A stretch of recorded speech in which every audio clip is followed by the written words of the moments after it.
All right, g'day. Welcome back to the 7 Minute Business Club. Jamie Burnett here, Brian Briscoe over there, Managing Director of Briscoe Search and Consulting. Good to see you, Brian. How are you, mate? Good day today? Lovely day today. Caught a bit of sun on the balcony, so pretty happy with that. So Yeah, this is the benefit of working from home, right? I know. I went for a run and a bit of exercise about an hour ago. So if I look like I'm glowing, it's just because I've been exercising. It was good, And great now to you're get out. making me feel guilty. Well, you can do it after this. There's still a bit of sunshine left. All right, deal accepted. Hey, this podcast is pretty new. We're going to be helping people navigate through a pretty tough time, obviously, in their business by drilling down into a few of the complex ideas, answering a few questions and getting some simple answers for people, hopefully all in 7 minutes. That's right, 7 Minute Business Club. It is our absolute dedication in life to hit it 7 minutes at least one of the podcasts. Yeah, we'll see how we go. Might be episode 33 before that happens, I reckon, after our first couple of efforts. Hey, today, and I think this is a good place to kind of get into things because things have been moving so fast. We've been fixing the problems that are really in front of our face with our business, but is now the time to create that crisis vision or that crisis plan for the months ahead? Yeah, it's something I've been starting to talk to a lot of companies about and practicing myself in my own business. So when this all hit, we went from being so busy. I have an executive search business, and we were really busy. In fact, the market just looked like it was finally starting to get going after Christmas. And then all of a sudden, we went from busy to like we had nearly every senior role either put on hold or cancelled, or something happened to in a period of a few weeks. We still have a bit of work going on, but not nearly as much as we had before.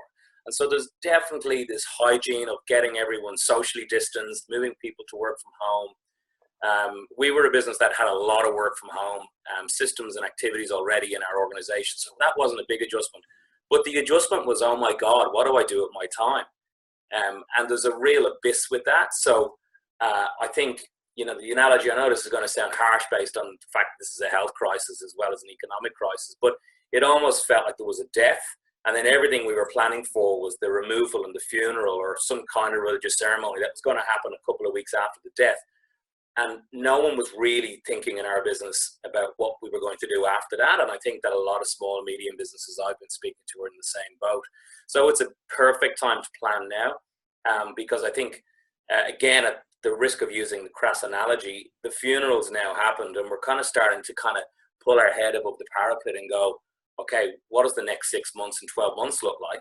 And as I said to you the other day, no one would have sat down last June, July and said, right, in my year this year, I'm going to plan for the entire world shutting down in March, right? So whatever strategy or plan that you come up with in July, you kind of either need to tear it up and put it in the bin or grab it and tweak it and look at how you're going to have this plan B rather than the plan A that you had at the start of July. So it is a perfect time to plan.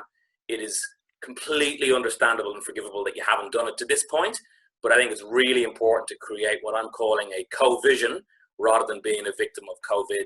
And I think it's a perfect time for your people and your team to hear the plan that you're putting in place and then being able to follow that plan. Okay, so there's the ability to adjust quickly and make changes. Now there's this time where it's about kind of seeing where things might be and putting those plans together. Have you found it difficult to maybe avoid some of those pitfalls that you can fall into at a time like this? What have they been and how have you managed to avoid them in your business?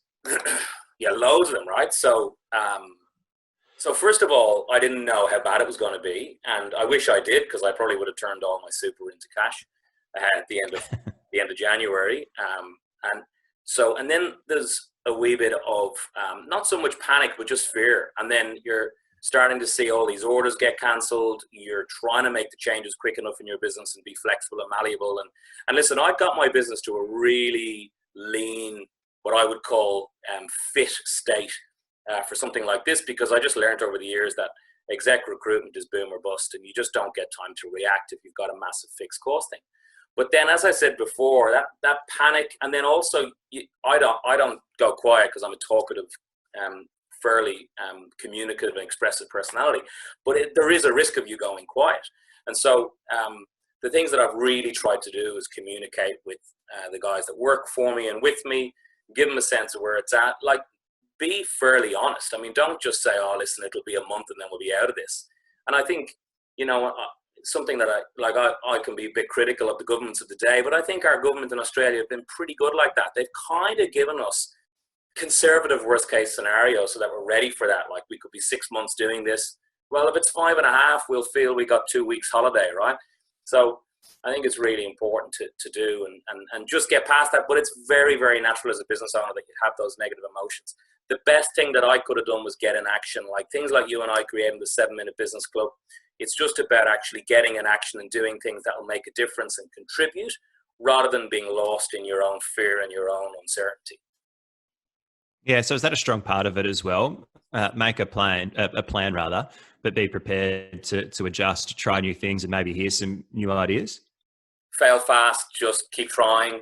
But then again, I do believe that you want to really give thought, and it's probably something we'll cover off on our next podcast, but you want to give thought to what your vision is and what your values are. Like, there's no point in going out and doing something just because you think it might look good when it's completely at odds and alien to what you believe in and what you're in business for. So I think having that strategy, and having just being able to sit down and think and then talk it out. Like, there's a lot of research that says our stress hormones reduce and panic reduces once we're able to talk out what we're committed to. So I think the ability to think what you want to do in your business and be able to talk that out with, confidants, mentors, family members, and then just put it into play. But yeah, just kind of just get busy, being constructive and helping. And I think I said that in the introductory podcast. Sometimes it's not about earning money, it's about earning respect, and sometimes it's just about helping people. You touched on communication just a moment ago, but what is it that you think our people want to know right now? Who? Staff, customers? Yeah, people within our business, internally, and then I think we could probably branch out and look at the external a little later too. Yeah, listen, I think people in your business need certainty, and they need to understand that there's a benefit to what we're doing. So I've heard some really grim examples and horror stories where there's been a memo sent out to all staff saying, hey, you're no longer going to get paid for that part of your job. And I only had this conversation with someone today, and they were asking me my advice on what they could do with their employer. And then I've had other great examples of employers sitting down with their staff and just discussing with them and saying, listen, this is where we're at. This is the future order book that I can see in our business. This is what we're going to have to do, but we'll come out of it a stronger business. And you don't need to be going, all hoo-ha on it, but just really give your people a sense that, hey, you moving to 4 days a week instead of 5, taking a 20% reduction in salary means that this business will get to see this and ride this out alongside the government incentives we're getting and the work we have in the pipeline that we've already been guaranteed. And I think just being transparent with your people. So once your people feel that there's a bit of safety, albeit in a very unsafe economic time, and there's a benefit to what they're doing, and just communicate. You cannot over communicate. Just have daily huddles, chat to them once a day, see how they're going, and then share what you're up to. They want to know that their leader is still making decisions and still working. All right. We've failed our 7-minute challenge again, Brian. I think we might get used to that. But I think there's a little bit more in communication, leading a teams, especially while a lot of us are working remotely as well. We might dig into that next week, I reckon.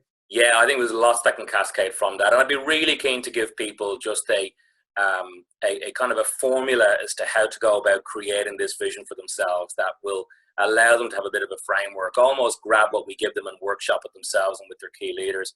But you're right, communication with staff, dealing with the uncertainty and the risk of this, and then creating a vision.